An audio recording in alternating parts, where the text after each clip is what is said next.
I was going to talk about Biden finally coming to his senses with the eviction moratorium. Thank God.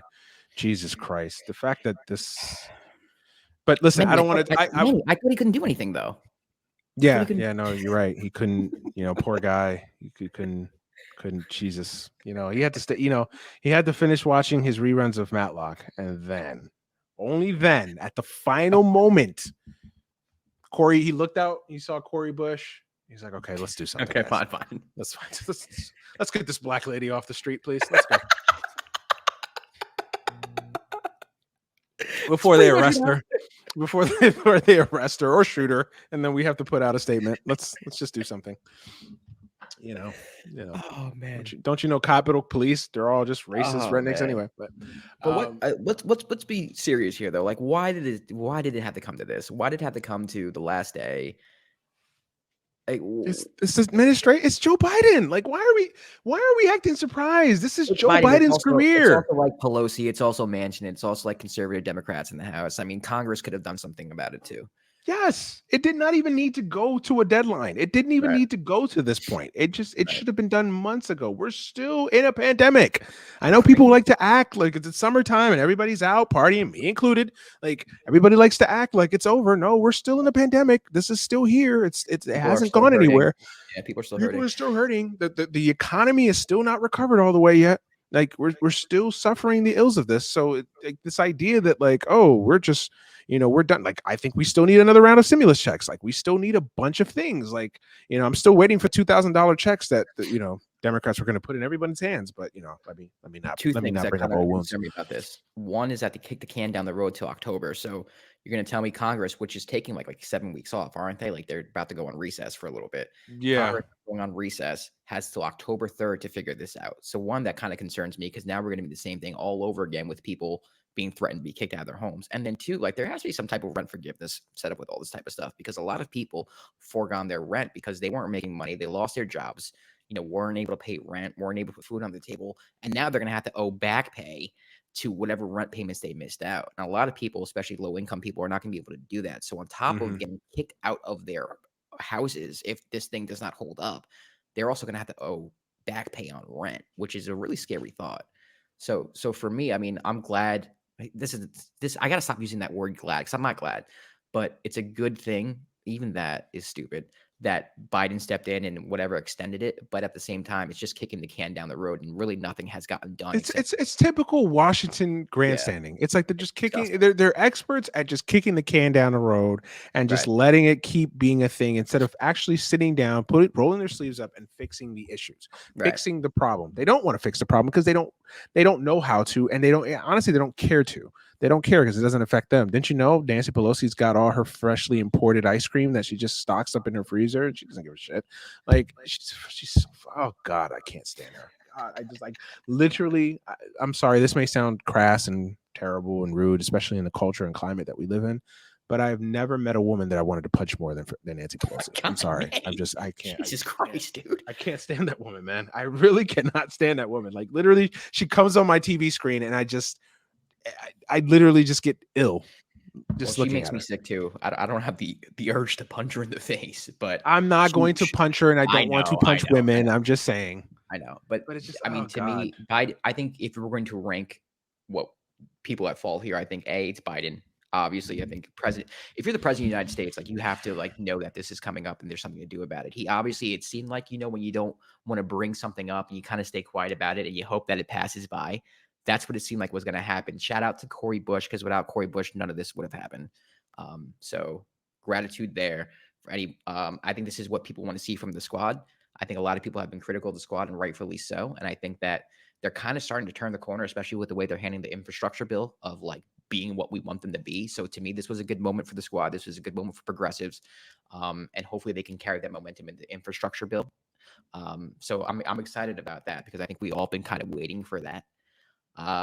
But yeah, like Nancy Pelosi and conservative Democrats, man. I mean, we have the House. There should be no reason whatsoever why the House couldn't come up with something here to push Well, it to the Senate for pressure. much of the consternation is like people are bringing up the landlords and the effect that this has had on the landlords, and now the landlords are going to be put in a precarious situation because they're still not getting money for however many.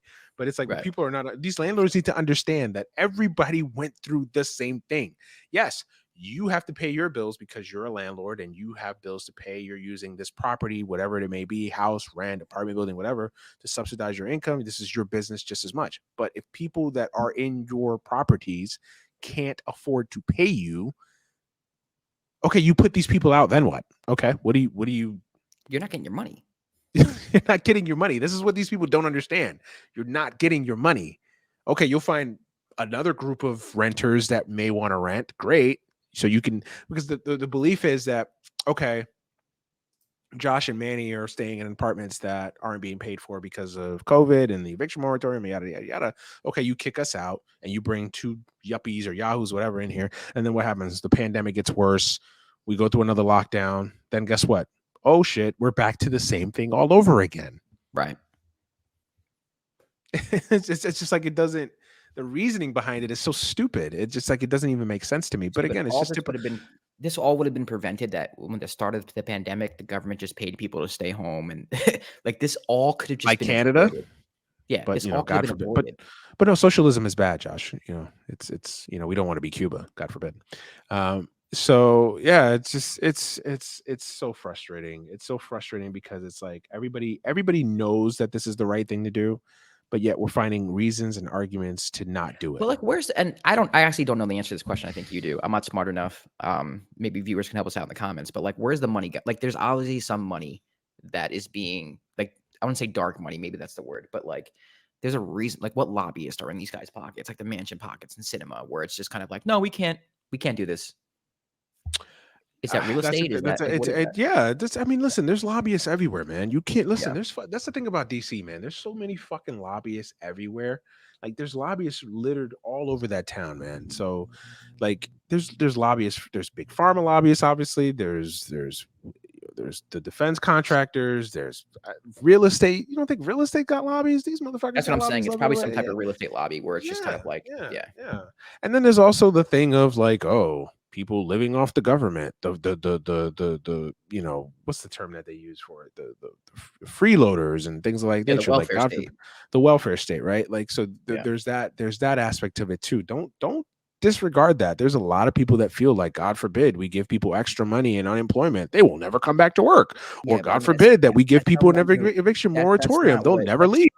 That's not what we stand for as left-leaning people. Like, we elected people in the House to not think that way, to make decisions not thinking that way. We elected a president to not think that way.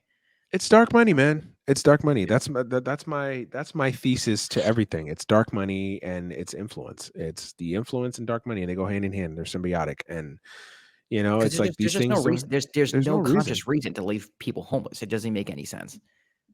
Exactly. Just like there's no reason to not have healthcare, but why don't we have healthcare, socialized healthcare in this country? Right. Lobbyist. Dark money, lobbyist. Yeah. Private and privatization of an industry that should be privatized. Right.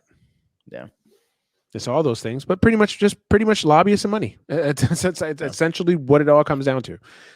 And that's the frustrating part. And it's like, it's just, and like you said, it's just a repeating cycle because, again, they're going to kick the can down. And then in October, they're going to kick the can down to January. Watch. They'll kick the can down to January, and there's just nothing gets done. And all the while, people are hurting. People are suffering. And the Biden administration has done nothing. They've done nothing. Like, let's be honest. They've done nothing. Biden's been in office now 6-7 months. He's done nothing.